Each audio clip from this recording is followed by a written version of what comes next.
1,000 years ago, a Turkic people called the Oghaz rode out of Central Asia, speaking the language of the steppe, a nomad's tongue built for horsemen and herders, thousands of kilometers from anywhere you'd call the Middle East. They kept moving west. They crossed into an entirely different world.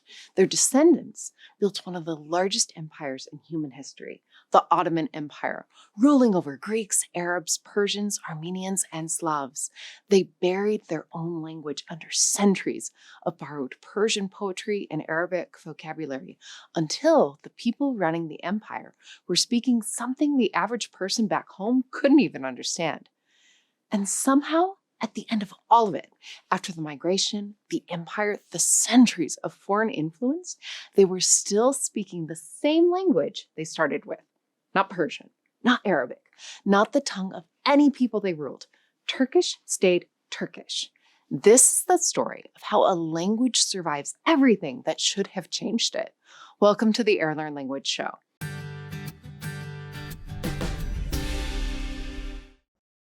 At its heart, this is a story about identity, about what actually makes a language itself and what it holds on to, that when every force around you is pushing you to become something else. Turkish is one of the best examples on earth of a language that should have dissolved and simply refused to. Quick thing before we dig in. Turkish is structurally one of the most logical languages there is. Almost no irregular verbs, a grammar built from clean, repeating rules, words assembled like Lego bricks clicking together. Once the system clicks, it moves fast. That's exactly the kind of language Airlearn is good at getting you into, finding the pattern underneath instead of drowning you in exceptions. If Turkish or any language has been sitting on your list, the link is in the description. Now, let's start where Turkish actually began. And it's nowhere near Turkey. To understand how Turkish stayed Turkish, you have to know where it came from. And it's nowhere near the Middle East.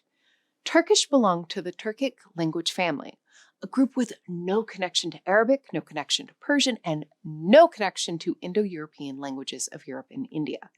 It's its own branch of the human family tree, born in the grasslands of Central Asia, the language of the nomadic horse peoples roaming somewhere between Mongolia and the Caspian Sea.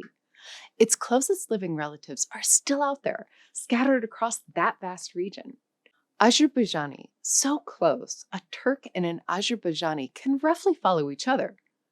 Turkmen, Uzbek, Kazakh, and far to the east, Uyghur, spoken in Western China. The Turkic languages stretch in an unbroken band from the edge of Europe to the borders of Mongolia. And they all share a very particular architecture, worth understanding, because it's the key to the whole story. Turkic languages are agglutinative. You build words by stacking suffixes onto a root, one after another, each adding a piece of meaning, like a train cars coupling onto an engine. They have vowel harmony. The vowels inside a word shift to match each other, giving the language its smooth, almost musical flow. And the verb goes at the end of the sentence. That architecture is the skeleton of Turkish. Remember it, because everything that follows is the story of that skeleton refusing to break. In the 11th century, one branch of these Turkic peoples, the Seljuks, pushed west and, in 1071, defeated the Byzantine army at the Battle of Manzikert, cracking open the gateway to Anatolia, the land that is now Turkey. Turkic peoples poured in and settled. Centuries later, one small frontier dynasty among them, the House of Osman, would grow into the Ottoman Empire, lasting 600 years and reshaping 3 continents. Here's where the danger begins, because as the Ottomans grew rich and powerful, their language started drifting away from its roots. The Ottoman elite fell in love with 2 older, more prestigious languages: Persian, the language of poetry, refinement, and the entire literary culture of the courts they admired, from the Seljuks before them to the Persian-speaking world to their east, and Arabic, the language of the Quran, of laws, and of religious scholarship. The Ottoman court absorbed both, pouring Persian and Arabic words into Turkish by the thousands, until the language of the palace barely resembled the language of the people. This became known as the Ottoman Turkish, and in its most elaborate literary form, it could be up to 80% Persian and Arabic vocabulary, written in a modified Arabic script. The bureaucrats, the poets, the scholars wrote in a register so saturated with foreign words that an ordinary Turkish farmer would have understood almost none of it. It was a status game. The more Persian and Arabic you could weave into your speech, the more cultured you appeared. The native Turkic core got buried under layer after layer of borrowed prestige. And this is exactly the moment when languages die, or rather dissolve into something else. It's happened to countless tongues.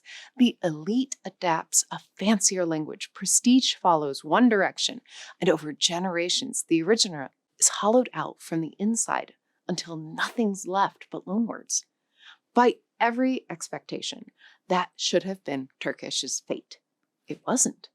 And the reason is one of the most important facts about how language actually works. While the Ottoman court was busy burying Turkish under Persian and Arabic, something else was happening out in the country. Nothing. The peasants of Anatolia, the farmers, the shepherds, the tradespeople, the overwhelming majority of everyone never spoke that ornate palace language. They spoke Turkish, plain Turkic, steppe-descended Turkish, the language of the home and the field and the market, carried on almost untouched by the games being played in the capital. Yes, they picked up some words, Arabic words for religious ideas, Persian words for certain objects and concepts.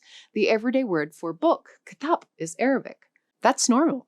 Every language borrows words when new ideas arrive. But here's the thing that saved Turkish. They borrowed words. They never borrowed the grammar. The agglutinative structure stayed. The vowel harmony stayed. The verb stayed at the end of the sentence. The skeleton, the part that makes Turkish Turkish, never moved an inch, no matter how much foreign vocabulary piled on the surface.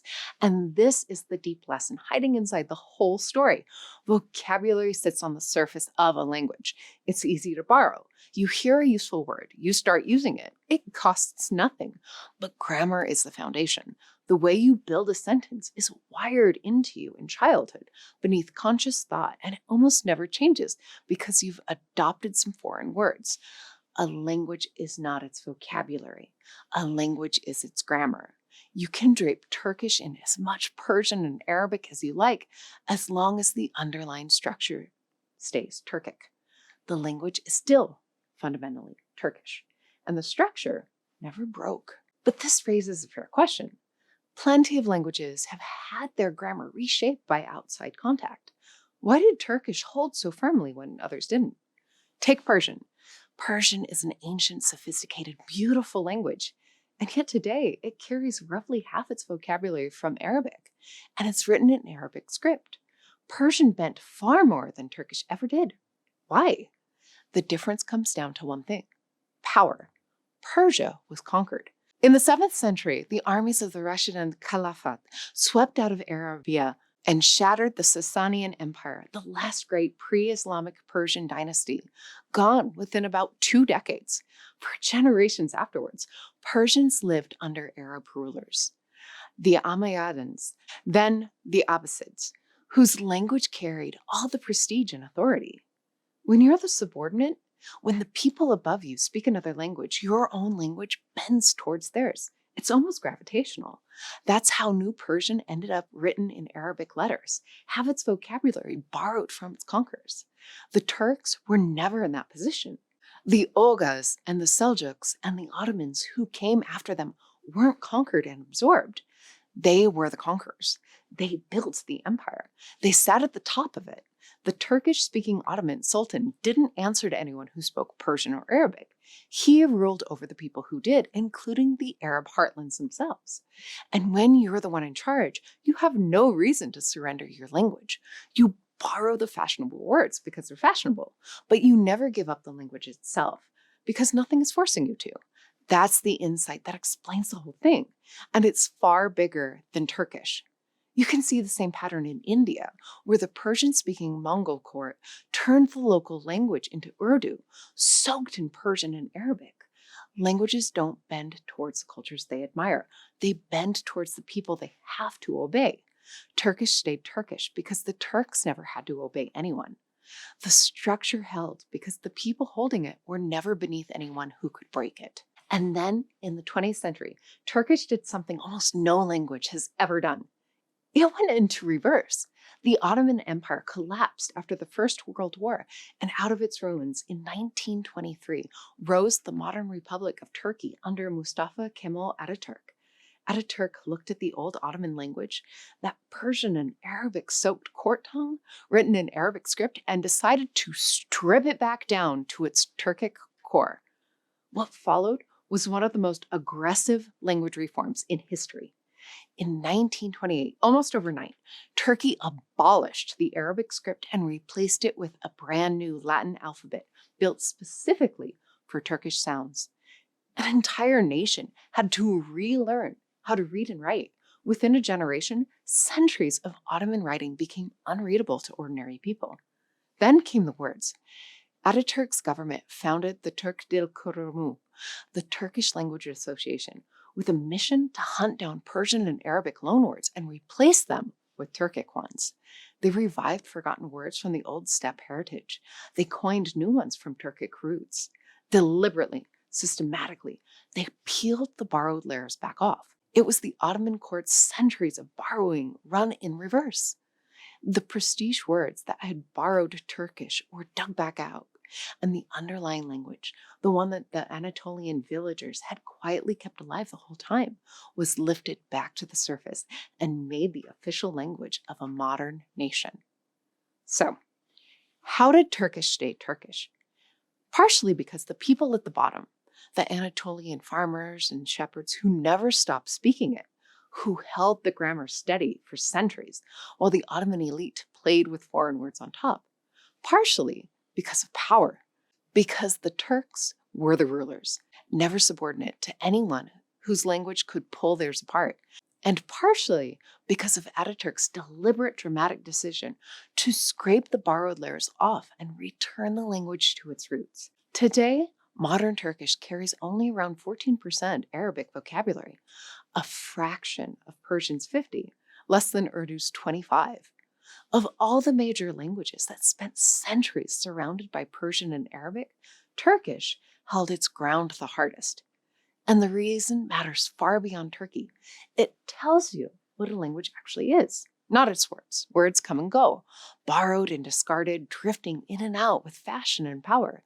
A language is its bones, its grammar, its structure, the deep architecture ordinary people carry without thinking and pass to their children without trying. The Olgas carried that architecture out of Central Asia 1,000 years ago.